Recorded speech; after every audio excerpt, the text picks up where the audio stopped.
es un dossier que me han pedido mucho. Como ex investigadora antártica, mucha gente desea saber de qué se trata, lo que se investiga allá, cómo se vive en la Antártida. Es como un tanto misterioso todo lo que engloba al trabajo en esa zona tan inhóspita del planeta. Así que bueno, aquí va mi informe. Un poco de historia, un poco de geografía, un poco de anécdotas de vida.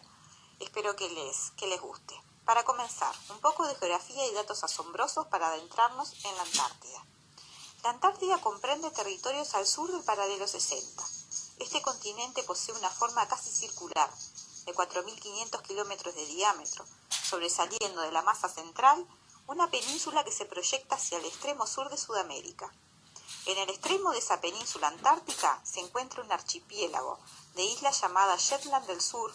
En una de ellas, en la isla Rey Jorge, se ubica la base científica antártica Artigas, comúnmente conocida como BCAA, donde tuve el gusto de trabajar durante los años 2005, 2006 y 2008. La Antártida es el continente en promedio más elevado de la Tierra, con una media de 2.000 metros sobre el nivel del mar. Una de sus principales características es que alberga el mayor depósito de agua dulce del mundo, un 80% del total. A su vez ostenta el récord más bajo de temperatura que se haya registrado en el planeta Tierra, menos 89,2 grados Celsius, en la base rusa Vostok, el 21 del 7 de 1983. El continente se encuentra recubierto por una gruesa capa de hielo, siendo el espesor promedio que cubre el continente de 2.500 metros, con un máximo registrado de 4.700 metros, casi 5 kilómetros de hielo sobre su estructura rocosa. En algunas zonas, ese manto glacial supera los límites del continente, formando extensas barreras de hielo que descansan sobre el agua.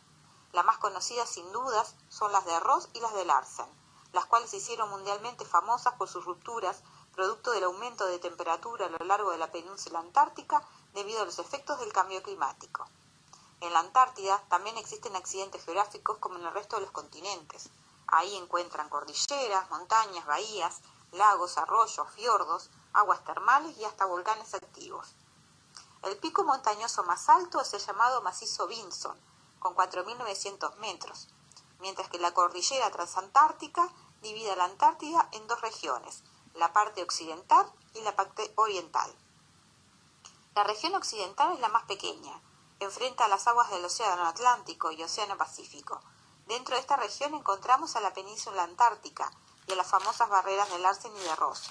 Posee también islas que son una continuación de la cordillera de los Andes, siendo la región que ha presentado más derretimiento de hielos debido al cambio climático.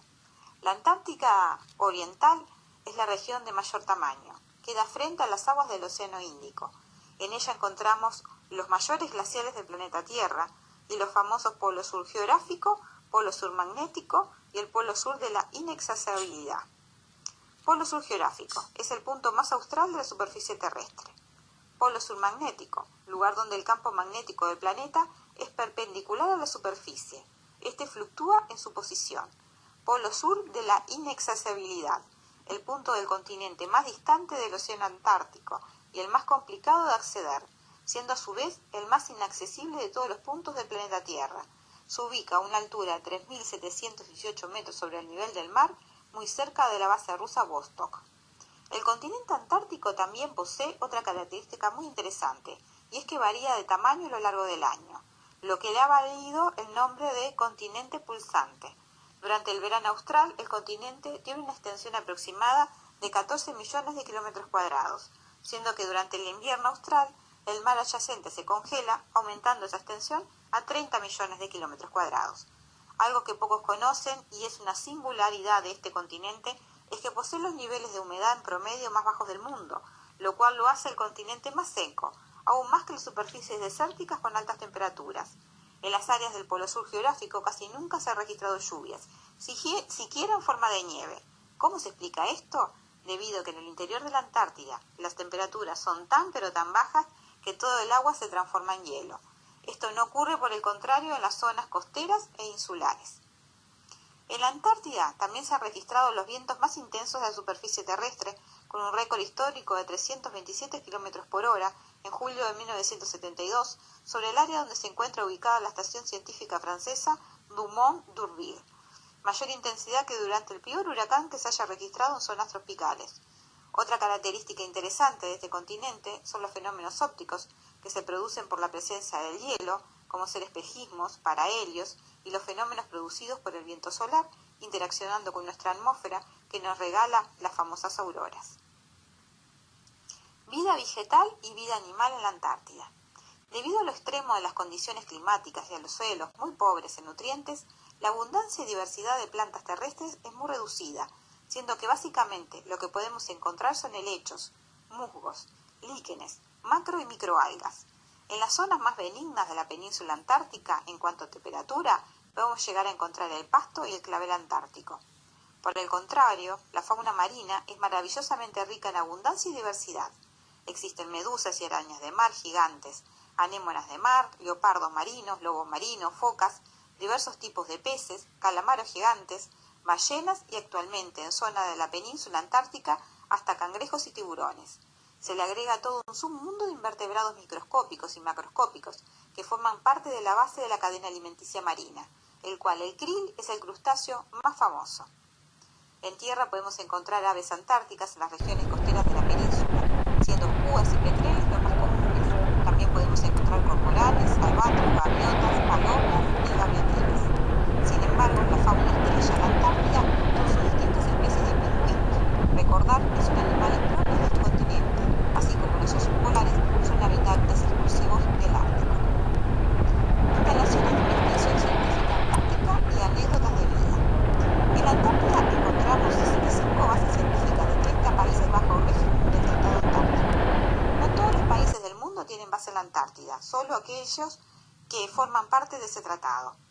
Algunos países tienen más de una base. Las americanas son verdaderas ciudades operativas todo el año, siendo la base americana McMurdo la más grande de todas las bases antárticas y la base Amundsen Scott una hermosa obra de ingeniería con construcciones geodésicas que se encuentra ubicada prácticamente sobre el polo sur geográfico. Otras se destacan por su ecosustentabilidad, entre ellas hay que mencionar a la base belga Princesa Isabel. Por su tecnología destacamos a la base de Japón Iowa. La base rusa Vostok se la encuadra dentro de la categoría de misteriosa por sus trabajos de investigación, siendo la que soporta las condiciones climáticas más adversas y extremas. Algunas bases operan año completo y otras solo son estaciones de investigación en verano.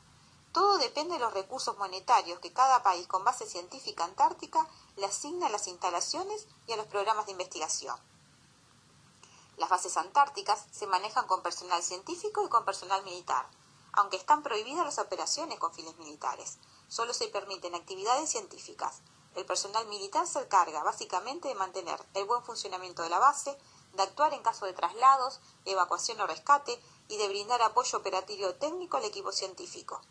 Hay al menos un doctor por base y por grupo de bases se encuentra también al menos un quirófano para operaciones de urgencia, ya que debido a las inestables condiciones climáticas es muy difícil poder evacuar heridos. Por ejemplo, la base científica uruguaya en la isla Rey Jorge tiene alrededor a las bases coreana, china, chilena y rusa. Si necesitamos atención quirúrgica, la base chilena cuenta con el quirófano más cercano.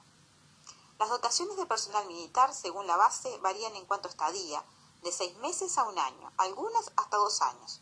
Luego hay personal rotativo que puede trabajar desde 1 semana a varios meses. El personal científico básicamente rota todo el tiempo. En mi caso, lo máximo que estuve viviendo y trabajando en la base antártica uruguaya fueron 4 meses. Se cuenta con red de telefonía celular, teléfono fijo, internet y TV satelital. El tema de los alimentos es complejo. En la mayoría de las bases no se cuenta con alimentos frescos, solo congelado. Por lo tanto, hay que olvidarse de frutas o verduras frescas. Las que cuentan con esa clase de suministros son las que tienen acceso al arribo de aviones y son muy pocas. No existen supermercados, así que la base debe proporcionarte lo que necesitas o tú debes llevarlo. En uno de mis viajes me quedé sin crema de enjuague para el cabello al mes y medio de estadía y no pude conseguir ni en mi base ni en las cercanas. Teniendo cabello largo, con el frío intenso y el viento quemándolo, o me lo cortaba o recurría a sustitutos. Solucioné el tema con mayonesa y aceite de cocina durante 2 meses. Así vives allá, Si necesitas algo, no es tan fácil conseguirlo. Las bases operan principalmente con combustible, que se almacena en tanques gigantes, y que hay que arriba abastecer mediante transporte por barco o por avión, una operación que se vuelve harto difícil y peligrosa, tanto para el ambiente prístino antártico como para los operadores. Pero también hay bases con operativa de punta, como ser la base belga Princesa Isabel, la cual combina materiales de construcción que no dañan el medio ambiente, posee uso limpio y eficiente de la energía y técnicas inteligentes de manejo de desperdicios. En las bases que operan con relevos de hasta 2 años existen escuela, iglesia, estación de radio y gimnasio para el personal asignado a la base y sus familias. La vida es difícil, pero la experiencia es hermosa. Es como estar en otro planeta. En verano es de día todo el tiempo, la gran mayoría de las bases. En la Uruguaya solo se llega a ver un hermoso atardecer a la medianoche, un crepúsculo que los días de buen tiempo se ven hermosos tonos naranjas y rosados intensos. A las 2 de la madrugada ya es pleno día. En invierno es al revés, prácticamente solo noche. Las estrellas se ven impresionantes por la claridad de la atmósfera. Los paisajes son de ensueño, pero el clima cambia radicalmente de un momento a otro. Puedes tener sol y cielo despejado y en 20 minutos estar inmerso en una tormenta de nieve y viento que no te deja ver más allá de medio metro. El acceso a las bases mayoritariamente es vía aéreo o por barco. Allí se vive en comunidad, el personal va de visita de una base a otra, a veces en vehículos o a pie si estas bases se encuentran cerca. Se le recibe a todo el mundo con las puertas abiertas. A cualquier hora del día o de la noche puede aparecer alguien necesitando refugio, un café, comida, información científica u otro tipo de ayuda. Estando en la Antártida he tenido que hacer de traductora con personas de las más diversas nacionalidades y culturas, y si no hablan inglés igual se hacen entender. Una vez pretendí irme caminando desde mi base a la chilena, unos 7,5 kilómetros aproximadamente, a levantar un paquete que me había preparado un cocinero. Había arribado a la base chilena un avión con suministros y el cocinero amablemente me había apartado un par de manzanas, una palta, aguacate, unos tomates y una naranja. Le había comentado previamente que mi dieta era básicamente vegetariana y que la comida congelada y con mucha carne me estaba haciendo mal. Fruta y verdura fresca es oro puro en esa parte del planeta, así que desesperada no lo pensé ni 2 veces. Tenía que ir. Sabía no iba a obtener autorización de usar un vehículo de la base debido al gasto de combustible, solo para ir a buscar para mí unas pobres frutas y verduras. Así que me abrigué bien, agarré un radio para estar comunicada en casos de urgencia y emprendí la marcha. A medio camino me cruzo con una camioneta de la base rusa. No hablaba en inglés, pero enseguida entendieron hacia dónde me dirigía y se ofrecieron a llevarme. Hasta me convidaron con vodka en el camino. Si un ruso te ofrece un trago de vodka, amablemente, así sea a las 9 de la mañana, rechazarlo es una descortesía, así que no te queda otra que empinarte el trago y dar las gracias. La base rusa queda antes de llegar a la chilena, pero igualmente ellos me arrimaron hasta mi destino. Ese es el espíritu de cooperación antártica, todos para uno y uno para todos. Me costó mucho la vez que estuve viviendo allá 4 meses al regresar a Montevideo el volver a adaptarme. Tengo un gran supermercado a 2 cuadras de casa. De golpe tomé conciencia de lo que era tener todo a mano, fruta, verdura, crema de enjuague para el cabello. También me molestaba mucho el ruido de la ciudad y la montonera de gente. Hay una escena de la película de Hurt Locker, historia sobre un desarmador de bombas durante la guerra en Irak, que resulta muy ilustrativa sobre el tema de la readaptación luego de vivir en condiciones extremas durante un tiempo y con falta de suministros. Luego de estar 1 año en misión, en ambiente hostil y con pocos recursos a disposición, el soldado vuelve a su hogar en Estados Unidos. Estando en un gran supermercado, su esposa le pide seleccione una caja de cereal para su hijo. Él empuja el carro al supermercado y de golpe toma conciencia que hay góndolas y góndolas solo de cereales, de toda marca, tipo y color. Así que queda perplejo, confundido y seguramente hasta asqueado, recordando la carencia que vivió en su trabajo y que vive tanta gente diariamente en muchas partes del mundo. Básicamente sentí lo mismo cuando puse un pie en un supermercado aquí, luego de estar meses luchando para conseguir algunos suministros básicos. Nunca valoramos lo que tenemos y a veces hasta tenemos provisiones y cosas de por demás. Me crucé con una familia pakistaní caminando entre laderas montañosas, conversé con científicos de todas las ramas y nacionalidades, conocí periodistas, directores de cine y hasta un cura ortodoxo ruso de la Siberia que en verano iba a la Antártida porque para él era como estar en un balneario. Oficiaba todas las religiones en la única iglesia que había en la isla. Tenía desde la Biblia y el Corán.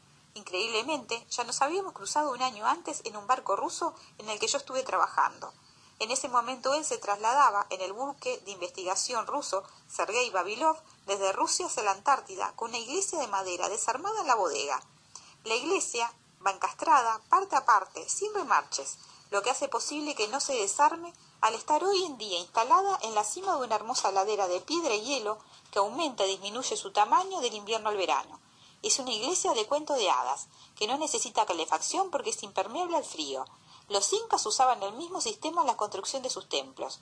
Las piedras iban encastradas unas con otras y no pegadas para que pudieran disipar energía durante los sismos. Por eso aún permanecen sus antiguas construcciones en pie. Ese viejo sistema funciona aún hoy en terrenos móviles por retroceso y avance de hielos. Es una técnica de construcción básica y muy útil. ¿Cuál es la probabilidad de haberte cruzado con un monje de túnica larga negra en un barco ruso y un año después volver a encontrarte con esa misma persona al entrar a la única y pequeña isla que hay en una isla remota de la Antártica? Yo te conozco, le dije en inglés. Él no me recordaba, pero le describí nos habíamos cruzado en un pasillo de barco mientras yo apurada corría al medio de un operativo científico y él iba, con su toga larga, caminando pausadamente, sacudiendo una bola de metal dorada llena de incienso humeante para bendecir el barco. Se rió y me dijo, sí, ese era yo sin lugar a dudas. A ese mismo monje lo vi un día de gran tormenta de nieve, salió de su iglesia vestido solo con su túnica negra. Se veía con el viento que no llevaba pantalones, solo unas medias cortas y botas, siendo que la sensación térmica rondaba los 25 grados bajo cero. Nada frío para quien se cría y vive en la Siberia. Se dirigió a nuestro avión Hércules de 130 de la Fuerza Aérea Uruguaya, que estaba por partir en pista, y con esa misma bola de metal incienso dijo sus oraciones frente al avión para bendecir su buen retorno al continente americano. Mientras todos huían despavoridos hacia los búnkers por la tormenta de viento y de nieve, yo incluida, y el avión rápidamente tomaba vuelo antes de que se congelara el combustible en sus tanques, el monje regresó muy tranquilo a la iglesia caminando. Solo se veía el blanco absoluto de la nieve, el hielo y la mancha negra de su túnica que se desvaneció a los minutos en medio de la tormenta. Yo observaba todo tras una ventana, dentro de la base chilena. Gajes del oficio.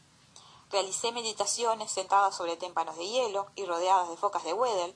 Vi glaciares enormes cruzar o comenzar a derretirse por el cambio climático. Cada vez que caía un fragmento grande de glaciar a las aguas de la bahía, sonaba como si fuera un trueno. Observé pasar gigantes témpanos de hielo a la deriva durante el verano, así como enormes grupos de pingüinos de distintas especies y ballenas de todo tipo. Me maravillaba saber los rusos salían corriendo de su sauna para tirarse a las aguas heladas de la bahía, o me impresionaba ver a las rusas corriendo por la costa en pantaloncitos cortos con menos de 0 grados de temperatura. Así que un día quise intentar hacerme la valiente y meterme en las heladas aguas de la bahía Collins para ver qué se sentía. Subí mis pantalones para la nieve por encima de mis rodillas y descalza comencé a entrar al agua.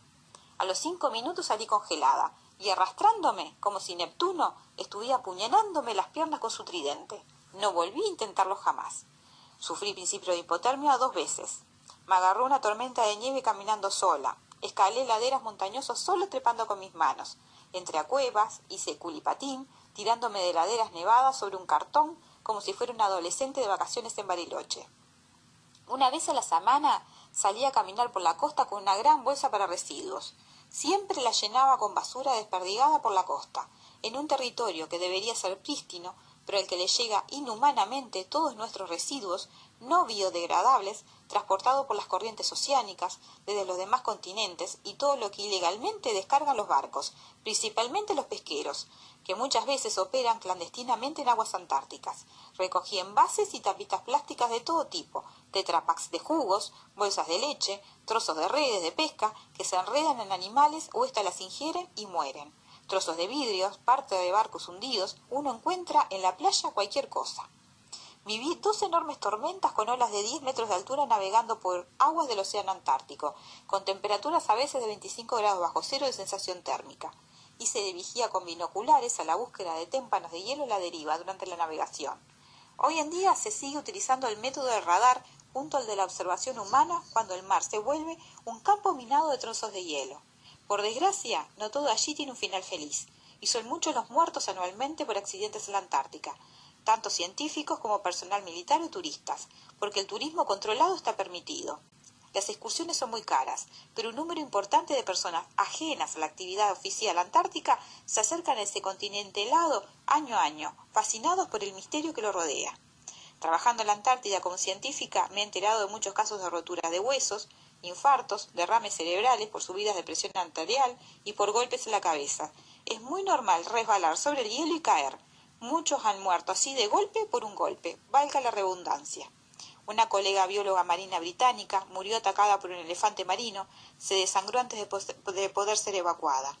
Un grupo de glaciólogos alemanes se estrellaron en helicóptero contra un glaciar por una ráfaga fuerte imprevista de viento. A veces se forman grietas en los glaciares que uno no ve. Así de golpe el hielo se te traga fácil 30 o 40 metros, con motonieve incluida, sin posibilidades de rescate.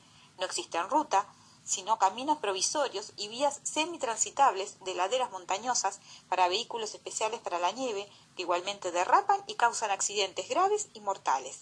Se hunden barcos en las tormentas aún por chocar contra témpanas de hielo, que cual abrelatas te dejan como el Titanic. La gente se desorienta y se pierde fácilmente durante las tormentas de nieve, muriendo por congelación a veces a paso de la base. Han explotado algunas estaciones científicas por errores en el manejo de combustible, ocasionando muertos. Han caído aviones, etc. Yo solo he tenido que lamentar episodios de hipotermia y principio de congelamiento de los pies.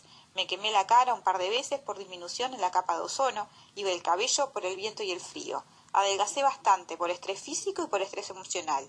Me caí varias veces por resbalarme en el hielo o por andar escalando laderas, dándome terribles golpes pero sin romperme un hueso.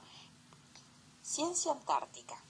La investigación científica antártica básicamente se puede clasificar en tres grandes grupos: actividades de investigación obligatoria, de ciencia básica e investigaciones de alto nivel.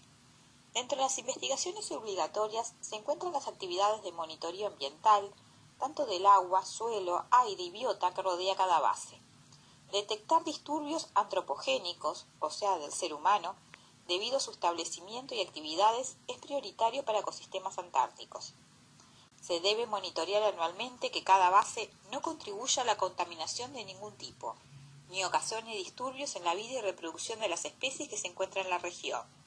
En este tipo de investigaciones obligatorias en el área de la biología marina trabajaba yo. Las actividades de ciencia básica están muy vinculadas a la ecología de las distintas especies que allí habitan y su biodiversidad. También se realizan estudios importantes en glaciología para recabar datos sobre el clima pasado en la Antártida, para así poder predecir mejor el presente y futuro del clima mundial. Se monitorea el depósito de agua dulce más grande del mundo a través del derretimiento de los glaciares y su fragmentación. Recordar que los cambios atmosféricos y de corrientes oceánicas en la Antártica repercuten en todo el planeta. Se controlan también las variaciones de temperatura de la atmósfera, tierra y agua, junto a los niveles de ozono, entre otros temas. Luego se tienen investigaciones ya más avanzadas, las cuales se realizan en bases bien equipadas y en coordinación con universidades internacionales prestigiosas. Mayoritariamente estos estudios se dan en bases americanas, francesas, japonesas y rusas. Le comentaré algunos temas interesantes. Uno de ellos es el estudio de los organismos extremófilos, animalitos capaces de soportar condiciones ambientales extremas, como ser aguas sulfurosas, frío intenso o fuerte calor en aguas termales. Este tipo de estudio está relacionado a la investigación en exobiología, ciencia que estudia la búsqueda de vida extraterrestre. No estamos hablando de buscar a ET, sino buscar formas de vida simple en otros planetas, como ser bacterias o virus, que puedan ser trasladados por el espacio en meteoritos o cometas, a pesar del frío, radiaciones cósmicas y exposición a altas energías, para finalmente arribar a un nuevo planeta con las condiciones ideales como para sembrar vida. Esta nueva ciencia está tomando gran relevancia a nivel mundial. Hace unos años, en la Facultad de Ciencias, donde realicé mi licenciatura en Ciencias Biológicas, pude hacer un curso de exobiología, acercándome así a esta temática tan interesante y que les recomiendo estudiar. Dentro de los hallazgos de nuevas formas de vida antárticas, investigadores de las universidades de Oxford, Southampton y de la British Antarctic Survey han descubierto un cangrejo yeti, nuevas especies de estrellas de mar, percebes, anémonas y posiblemente un nuevo pulpo albino. Estas criaturas viven agrupadas en el ambiente oscuro y caluroso que rodea chimeneas hidrotermales. Gracias a un vehículo de operación remota llamado ROV, se ha logrado explorar estas fumarolas en el océano Antártico, que alcanzan temperaturas de hasta 382 grados centígrados y que crean un ambiente único en un lugar donde se carece de luz solar, pero que es muy rico en sustancias químicas. En el 2013 se hallaron 400 especies de organismos unicelulares en uno de los lagos subglaciales de la Antártida, a 800 metros bajo la capa de hielo. Este descubrimiento tiene grandes implicancias para la búsqueda de vida extraterrestre.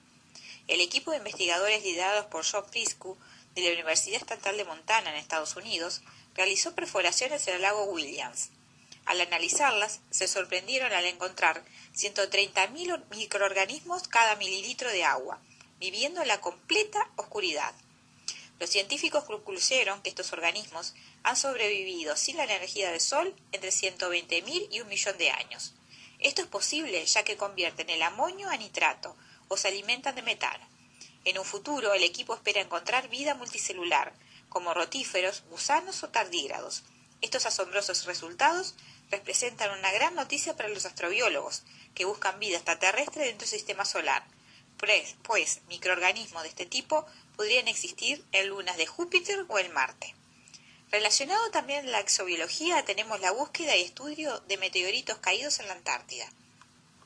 Las zonas desérticas del mundo son los mejores lugares para poder hallar estas piezas invaluables de investigación, y la Antártida es un gran desierto de hielo. Allí se han encontrado el 70% de los meteoritos estudiados en todo el planeta. De ahí que la Fundación Nacional para la Ciencia de Estados Unidos, la NASA y el Smithsonian Institute financian su búsqueda en este continente desde hace 40 años a través del programa ANSMET. Otras investigaciones importantes están relacionadas a la búsqueda de nuevos fármacos, especialmente antibióticos. Por ejemplo, se ha descubierto que un extracto de esponja antártica puede ayudar a matar a la bacteria Staphylococcus aureus, resistente a la meticilina.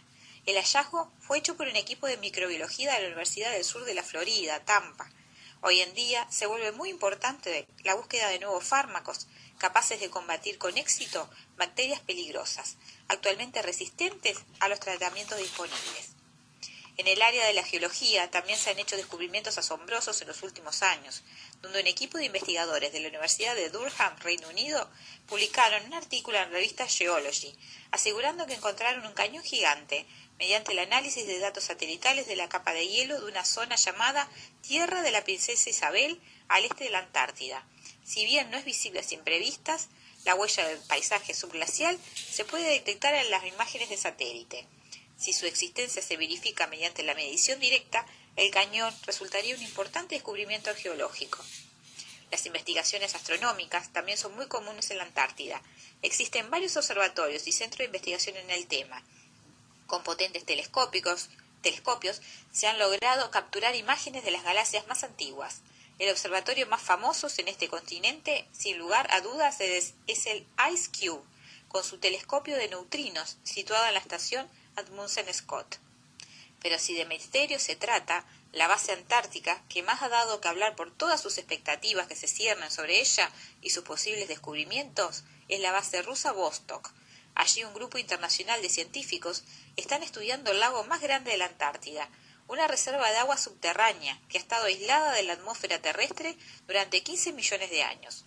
Los expertos han indicado que existe vida en esas aguas, revelando la existencia de un complejo ecosistema. Los límites de lo que es habitable y de lo que no lo es están cambiando.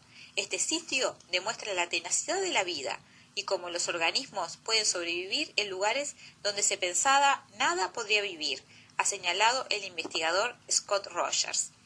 El científico ha indicado que la perforación de la capa de hielo que cubre el lago de 4 kilómetros de grosor se realiza en uno de los lugares más hostiles del planeta para albergar formas de vida. La capa de hielo bloquea completamente la luz del sol y crea una enorme presión sobre el líquido. También se encuentra en el lugar más frío de la Tierra. Antes de adentrarnos en los misterios de la Antártida, les voy a dejar una pequeña anécdota de vida vivida en Ushuaia, Argentina, la ciudad más austral del mundo. Mi primer viaje a la Antártida fue en un avión militar Hércules C-130 de la Fuerza Aérea Uruguaya, y mis otras 2 idas a ese continente las realicé en barcos militares. Sí, viajé 2 veces desde Uruguay a la Antártida, ida y vuelta en barco. Imagínense el tiempo que lleva y las tormentas que uno tiene que soportar. Lo bueno es que vas tocando puertos, conociendo así gente y lugares. Durante mi segundo viaje a la Antártida, estando nuestro barco amarrado en el muelle del puerto de Ushuaia, atraca junto a nosotros el buque insignia de la National Geographic para filmaciones documentales antárticos. Ambos buques estaban recargando suministros para el cruce a la Antártida. El buque de la National Geographic, una belleza, con enormes ventanales de vidrio antirreflejo y blindados para que no se rompan, para que fotógrafos y cineastas puedan así filmar desde el interior del barco en caso de mal tiempo, frío extremo, con las mayores comodidades. Mientras nosotros viajábamos en un buque militar que no tenía siquiera ojos de buey, porque barco militar que va a la guerra, lo último que necesita son ventanas, sino metal grueso, a prueba de torpedos y de balas. Por lo tanto, si yo quería filmar o sacar fotos, no me quedaba otra que exponerme al frío, al viento, a las olas, a los golpes, al mal humor o a lo que viniera. Igualmente, tomé algunas fotos bastante buenas de témpanos de hielo a la deriva en el océano Antártico y filmé grandes grupos de pingüinos nadando. Bueno, vamos a pasar ahora a hablar sobre los nazis en la Antártida. Hay muchas historias interesantes para contarles de expediciones antárticas. No voy a referirme aquí a cómo se descubrió la Antártida, ya que lo encuentran fácilmente en Wikipedia, pero sí me parece muy interesante que conozcan el tema de las bases nazis en la Antártida. Nueva Suabia fue el nombre que se le dio a una parte de la Antártida ubicada en la tierra de Reina Maud, por parte de una expedición antártica de la Alemania nazi, entre 1938 y 1939. En este territorio, aproximadamente unos 600.000 kilómetros cuadrados, que reclamaron como propios los alemanes, se instalaron varias bases, siendo la principal Nuevo Berlín. Esta expedición científico-militar tenía 33 miembros, además de la tripulación del buque, en el cual arribaron a la Antártida 58 personas en total. El 19 de enero de 1939 se estableció la primera base y se comenzó con el reconocimiento cartográfico de la región. Para afirmar la presencia alemana sobre Nueva Suabia, se colocaron 3 banderas a lo largo de la costa y 13 marcas más fueron colocadas en el interior a intervalos de 30 a 40 kilómetros. Esas marcas eran postes de aluminio de 1,2 metros de altura, con un cono de 30 centímetros de acero con una esvástica en la parte superior.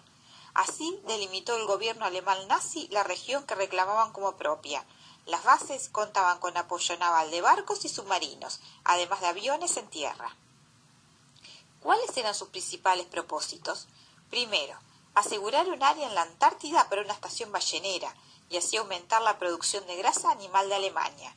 El aceite de ballena era entonces la materia prima más importante para la producción de margarina y de jabón, y Alemania era un gran consumidor de estos productos. Es más, los nazis aprovecharon su estadía en la Antártida para hacerse de barcos pesqueros y balleneros extranjeros. El 13 de enero de 1941, comandos alemanes del barco corsario Penguin abordaron y capturaron 2 buques factoría noruegos que se hallaban navegando cerca de las costas de Nueva Suabia. Al día siguiente capturaron 11 balleneros más. Segundo, la Antártida resultaba un lugar aislado, lejano, seguro e ideal para militares de alto rango nazi y para el propio Hitler, en caso de tener que abandonar Alemania si perdían la guerra. Mucha conspiración se teje sobre las bases alemanas nazis y sus operaciones encubiertas, más que nada debido a las ideas místicas de Adolfo Hitler sobre artefactos que pudieran ayudarle a ganar más poder y así conquistar el mundo. Se habla de tecnología ovni, de investigaciones secretas, rituales esotéricos, etc. Creo yo que más interesante que todas las conspiraciones, reales o no, han sido las creencias espirituales y esotéricas del propio Hitler y su séquito de alto rango. Adolf era aficionado a la astrología, espiritismo, runas, mitología y yoga. De todas las religiones, su preferida era el budismo tibetano, y era la única que no perseguía sus creencias. Para aquella época, un hombre con estas características no era algo tradicional, menos aún el que fuera vegetariano, una costumbre que se ha vuelto moda recién en épocas modernas. Amaba a los animales, especialmente a los perros, por ello tenía muchos. Todas sus creencias las trasladó a su partido nacional socialista y eran parte de su agenda. Aunque no se obligaba a los adeptos y simpatizantes nazis el adherirse a estas creencias esotéricas, sí eran importantes en el alto círculo político-militar que rodeaba a Hitler. Se le concedía a ciertos elegidos un anillo Totenkopfring, el cual indicaba el rango de iniciación que se tenía en las creencias de tinte esotérico que caracterizaban a la alta cúpula de la SS, creencias que se traducían en rituales mágico-paganos que se practicaban durante los solsticios y equinoccios, promulgando así la exaltación de la raza aria. La Sociedad Thule fue una organización esotérica fundada por el alemán Rudolf von Sodenberg. Era antisemita, anticomunista, anticristiana y racista. Se la considera la madre espiritual del nazismo. Una vez en el poder, el partido nazi prohibió todos los grupos esotéricos, menos esta sociedad. Quedó prohibida la masonería, ya que muchos masones fueron enviados a campos de concentración, y se cerró la Sociedad Teosófica de Alemania. Persiguió a los grupos neopaganos cuando se negaron a jurar lealtad al nazismo en sus ritos religiosos y prohibió otras muchas organizaciones místicas más. Sin embargo, el nazismo respetó el budismo tibetano, permitiendo incluso la realización del primer Congreso Budista Europeo en 1933, con colonia de monjes budistas en Alemania. Hitler hasta ordenó expediciones científicas al Tíbet ante la invitación oficial del gobierno tibetano. Las creencias esotéricas de Hitler merecerían un apartado, ya que incluyen la búsqueda del Santo Grial y la búsqueda de la mítica y supuestamente desaparecida ciudad de la Atlántida, la que él pregonaba como una de las fuentes de donde provenían los ancestros de los alemanes de raza aria. Sobre la Antártida, dejando de lado las teorías sobre ovnis creadas por el Tercer Reich, lo cual roza más la fantasía que la realidad, sí hay dos temas interesantes para destacar. Uno de ellos es la llamada Operación High Jump. Durante los años 1946 a 47 se envió a la Antártida la mayor fuerza militar expedicionaria de los Estados Unidos a ese territorio, conformada por 13 barcos, entre ellos rompehielos, portaaviones, destructores, cargueros, buques tanques, lanzadores de hidroplanos y un submarino, sumando 4.200 efectivos embarcados y liderados por el almirante Richard Byrd. Esta operación se enfocó mayoritariamente a ejercicios tácticos navales, exploración científico-antártica, reconocimiento de la región en cartografía y geografía, buscando puntos estratégicos para instalar bases. Muchas versiones circulan en la red, unas cuantas conspiranoicas, de que en realidad se produjo un enfrentamiento militar entre los Estados Unidos y los alemanes nazis apostados en la Antártida, con derrota de las tropas americanas debido al poderío nazi surgido de nueva tecnología generada en las tierras heladas. Nada esto tiene asidero alguno a la fecha, salvo las especulaciones. Lo único cierto es que la expedición americana sí existió. Es más, viajaban periodistas a bordo que luego relataron las exploraciones realizadas por los americanos en territorio helado. Otro punto interesante a destacar en relación a los nazis en la Antártida fue la especulación, que no se puede comprobar a la fecha, de que Hitler no se habría suicidado junto a su pareja Eva Braun y que sus cuerpos hayan sido incinerados en Alemania, sino que éste habría huido en submarino hacia la Argentina y luego llegado a una supuesta base antártica ubicada bajo el hielo tipo búnker. Sobre el tema circulan supuestos documentos de varias fuentes de servicios secretos que han apoyado la afirmación del entonces general norteamericano Dwight Eisenhower, posteriormente presidente de los Estados Unidos, en una misiva a Stalin que decía: «Creo que Hitler ha escapado». De esta forma, los cuerpos carbonizados que se encontraron en un búnker de Berlín pertenecerían a un doble de Hitler y de su mujer, a quienes les hicieron todo el trabajo dental correspondiente. Les mataron y quemaron. Se dice la CIA ocultó la verdad para evitar la vergüenza pública de que América no fue capaz de capturar a Hitler. Todo quedará en el misterio. Actualmente en Nueva Suabia hay 5 estaciones de investigación permanentes, entre ellas la base alemana Neumayer 3. Ahora pasaremos a hablar sobre la misteriosa estación rusa Vostok. La base científica rusa Vostok no solo encierra el misterio más grande de la Antártida, sino también en ciencia encierra uno de los misterios más grandes del planeta a través de su famoso lago. El lago Vostok es el más grande de los aproximadamente 400 lagos subglaciales conocidos de la Antártida. Situado en el punto más frío, se encuentra debajo de la base rusa del mismo nombre, a unos 3.748 metros de la superficie de hielo, totalmente aislado del exterior, protegido así de la atmósfera terrestre. Este enorme lago de agua dulce mide 250 kilómetros de largo por 50 kilómetros de ancho su parte más amplia, teniendo una profundidad promedio de 432 metros. Se divide en 2 cuencas separados por una cresta. El hielo depositado sobre el lago proporciona un registro paleoclimático de 400.000 años de antigüedad, aunque la masa de agua propia del lago pudo haberse aislado hace unos 15 a 25 millones de años. Algo digno de admirar para colegas científicos ávidos de poder investigar qué criaturas se encuentran en ese ecosistema que se ha mantenido ocultos millones de años. Sería como estudiar formas de vida de otro planeta. La primera muestra de agua se obtuvo el 10 de enero del 2013, a una profundidad de 3.406 metros, pero tan pronto como fue perforada la capa de hielo, el agua del lago brotó del pozo y se mezcló con freón y queroseno, usado para mantener frío el pozo, contaminándose de esta manera la muestra y perdiendo validez. En enero de 2015 fue perforado un nuevo pozo limpio y se obtuvo una nueva muestra de agua supuestamente virgen. El equipo ruso plantea descender una sonda al interior del lago para recoger muestras de agua y sedimentos de fondo. Se plantea así la posibilidad de encontrar formas inusuales de vida al contener el lago un ambiente sellado y aislado bajo el hielo durante millones de años. La evolución de las especies allí presentes podría diferir a las demás encontradas en otras partes de nuestro planeta. Probablemente las condiciones ambientales de ese lago profundo se parecerían a las que podrían encontrarse en lunas de Júpiter y Saturno. La investigación del lago viene muy complicada debido a la contaminación de las muestras, lo que genera un grave problema para determinar qué especies realmente habitan en la biota microbiana del mismo. Resulta un peligro además el contaminar un lago aislado durante millones de años con microbios que habitan en la superficie terrestre. Todo este tema ha limitado mucho el avance de las investigaciones. No se puede hablar aún del estudio de especies de mayor tamaño que puedan habitar estas profundidades cuando aún no se ha podido aislar el lago de la contaminación microbiana. Para poder desarrollar un trabajo científico serio en el lugar, debería generarse un laboratorio de descontaminación y aislamiento, sumado a esterilización sobre el punto de extracción de muestras de agua e introducción de sondas de rastreo profundo, al estilo de los utilizados en los estudios con virus nivel 4, que son los virus más peligrosos del mundo, por ejemplo el ébola.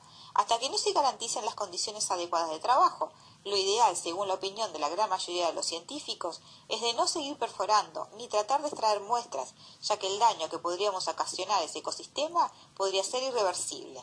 Igualmente, cabe destacar que en el año 2012, en una de las perforaciones, se encontró una bacteria desconocida. Su taxón no coincide con otras especies registradas en los bancos internacionales genómicos, llamados genotecas, esperándose se trate del primer habitante único del lago Vostok. Cuando las condiciones sean las adecuadas para el trabajo sin contaminación desde la superficie, el laboratorio de propulsión a chorro de la NASA planea utilizar una sonda llamada CryoBot, que derretiría el hielo a su paso, dejando tras de sí un cable de comunicaciones y de energía eléctrica. El CryoBot llevaría consigo un mini submarino llamado Hydrobot, que sería desplegado una vez que el CryoBot haya derretido el hielo y alcanzado las aguas del lago. La misión del Hydrobot sería la búsqueda de vida en las aguas del lago, utilizando una cámara de video y otros instrumentos de medición. Anomalía magnética en el lago. Otro tema interesante del lago Vostok es el descubrimiento de una importante anomalía magnética en su extremo oriental, que teorizan algunos investigadores podría estar relacionado a un adelgazamiento en esa zona de la corteza terrestre. La cercanía con el manto terrestre en el fondo del lago podría producir ese aumento de la actividad geomagnética. Pero otros científicos contradicen esta teoría y dicen es al revés, que debido a esta delgadez de la corteza debería disminuir el magnetismo.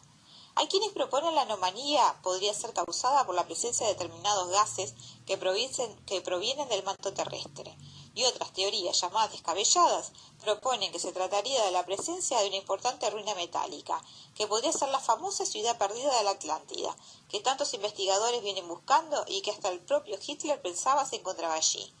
Se dice que la Atlántida en el pasado fue habitada cuando su clima era benigno, hace miles de años, gozando de un clima templado y hasta cálido. Estas afirmaciones se basan en hipótesis de algunos climatólogos y geólogos de que el Polo Norte pudo haberse encontrado al sur de las actuales islas Aleutianas hasta el 9º milenio a.C., por lo que la Antártida se habría desarrollado relativamente lejos del Polo Sur. Alguna catástrofe, como la caída de un meteorito de gran porte o un cometa, habría producido un cambio del eje de la Tierra de forma inesperada, con la consiguiente glaciación repentina de la Antártida. Según el prestigioso psíquico estadounidense Edgar Cayce, los atlánticos, habitantes de la ciudad de la Atlántida, vivían bajo un enorme cristal, en una ciudad metalizada que actuaba como fuente de energética. Así que algunos investigadores de mitos y leyendas proclaman que la anomalía magnética al lado Vostok provendría justamente de la mítica ciudad escondida en las profundidades del hielo antártico. Ahora vamos a hablar de avistamientos ovnis en la Antártida. Los avistamientos de objetos voladores no identificados más famosos ocurrieron en la Antártida durante 1965, siendo que en junio, julio y agosto, personal antártico argentino, chileno y británico observaron en la isla Decepción el paso de un objeto luminoso que volaba en zigzag y que quedó suspendido en el aire. El 3 de julio, personal del destacamento naval de Decepción observa el paso de un objeto no identificado. Ese mismo día los chilenos también tienen un avistamiento, quizás el mismo que vieron los argentinos desde su destacamento, siendo visto luego el objeto también por los británicos. Ellos confirman una extraña mancha luminosa roja, con variaciones al amarillo y al verde. Según los británicos, el ovni permaneció estático durante 10 minutos. Los gobiernos de Argentina y Chile emitieron comunicados oficiales sobre los avistamientos. En abril de 1991 se realiza otro avistamiento ovni en la base antártica General San Martín por parte del suboficial de la Fuerza Aérea Argentina, Miguel Amaya. El 10 de agosto de 2012 circulan en las redes sociales fotos de estación científica alemana Neumayer III con un objeto no identificado en su cielo. Rápidamente se desmiente el ovni, ya que se trataba de un globo meteorológico de la base, corroborado esto por los investigadores que trabajaron ese día. Se habla de supuestos avistamientos en bases americanas, pero no hay noticias oficiales al respecto. Circulan una enorme cantidad de videos falsos en la red, especialmente en YouTube. Algunos son hasta demasiado evidentes en su falsedad, pero igualmente la gente se los cree. Sobre este tema debemos recordar algo muy importante. OVNI significa objeto volador no identificado, lo cual no quiere significar nave alienígena. Ahora les voy a dejar para finalizar este breve recuento de actividades, misterios, geografía, historia en la Antártida, un relato que escribí sobre mi primera vez en la Antártida. Era abril de 2005 y me tocó volar en un avión de la Fuerza Aérea Uruguaya. Salimos de Montevideo rumbo a Chile en un avión militar Hércules C-130 de carga o transporte de tropas. No había asientos individuales cómodos y mullidos como en los aviones comerciales, o un servicio de catering que te sirviera refrigerios. Cada quien se llevó su vianda para el viaje y los tapones para los oídos por el ruido de los poderosos motores del avión. Cuando despega un Hércules hace honor a su nombre. Parece que estás por viajar en un transbordador espacial rumbo a la Luna. Eran 5 horas y media de vuelo hasta Punta Arenas, pero justo a los 35 minutos de viaje nos quedamos sin un motor y tuvimos que regresar a la base militar para susto de la prensa, de mi jefe que estaba justo dando una conferencia y de mi padre que se enteró por la radio y le tenía pánico a los aviones. El aterrizaje, aunque de emergencia, no tuvo mayores inconvenientes. Volví a mi casa, avisé a todos estaba bien, almorcé mi vianda ya preparada para el viaje y esperé noticias. De noche me confirmaron que al otro día salíamos de nuevo, ya que el motor estaba reparado. Uno de los viajeros no quiso repetir la experiencia, así que nueva vianda y nuevo intento. Pasamos día y medio en Punta Arenas, Chile, esperando la famosa ventana de buen tiempo para poder hacer el cruce rumbo al casquete polar. Tuve la suerte de poder ver el estrecho Magallanes desde la cabina del avión y de ver también el último trozo del continente americano, un enorme acantilado de roca que terminaba sobre el océano Antártico, que se entremezclaba con las aguas del océano Atlántico y Pacífico. El mar se veía en un azul profundo en ese hermoso día soleado. La experiencia me resultó surrealista. Finalmente, habíamos abandonado Sudamérica. Lo que continuaba era desconocido para mí. Me sentí como un pájaro entre las nubes, libre y ansiosa. Nuestra base científica se encuentra en la isla Rey Jorge, que pertenece al archipiélago de la Shetland del Sur, bien en la punta de la península antártica. Desde Punta Arena son aproximadamente 2 horas y media de vuelo, las cuales las hicimos con bastante turbulencia. Llegamos a primera hora de la tarde a la base científica chilena Frey, donde aterrizan y despegan los aviones en la isla. Arribamos con mal tiempo. Dentro del avión teníamos muy buena temperatura. Recuerdo que miré hacia la zona de carga, viajábamos con todos los materiales y equipos junto a nosotros. Me avisaron, me acomodara bien todo el equipo que llevaba puesto, pantalones de montaña con calzas de lana, chaqueta impermeable, buzo y gorra de lana, camiseta abrigada, guantes, bufanda, lentes para la nieve, botas para la nieve. Pensé que con toda esa ropa era imposible que pasara frío. Apenas me podía mover con tanto abrigo puesto. Y allí se abrió la compuerta para descender. Lo primero que sentí fue una ráfaga de viento helado en mi cara como nunca en mi vida había vivido, ni siquiera aún cuando estuve en la cordillera de los Andes. Ese día había ventisca de nieve y la sensación térmica rondaba los 25 grados bajo cero. Nos dijeron, rápido, bajen y entren corriendo a la base. Al salir no veía nada más que blanco a mi alrededor, en el piso, en el aire. Era como si harina helada volara por todas partes. El dolor que sentía en la cara me impedía abrir bien los ojos para ver claramente a través de mis lentes empañados. Se me empezaron a congelar las mejillas y seguía sin distinguir la entrada a la base mientras todos corrían. Un compañero, ya avisado del trabajo antártico, me tomó de la campera y me empujó hasta la entrada. Recién cuando la tenía encima pude verla. Luego me comentó que él sabía que estaba allí por experiencia, por las tantas veces que había ido y no porque lo hubiera visto con claridad. Así que me quedé tranquila. Era solo cuestión de orientarse. No habíamos arribado a la Antártida en su mejor día. Adentro de la base estaba agradable, una temperatura ideal y había mucha gente, personas de todas nacionalidades, chinos, coreanos, rusos, alemanes, chilenos, argentinos. El tiempo mejoraba rápidamente y nuestro avión, en cuanto desembarcó todos los materiales, emprendió vuelo de nuevo hacia Chile. Y allí quedamos nosotros, esperando nos vinieron a buscar en Carrier personal de nuestra base. Me pegué a una ventana y miré hacia afuera. Mi primera visión clara de lo que era la Antártida. Mis ojos estaban impactados con el espectáculo del blanco absoluto. Una investigadora coreana sentada en el piso junto a mis pies trabajaba en su notebook, muy concentrada.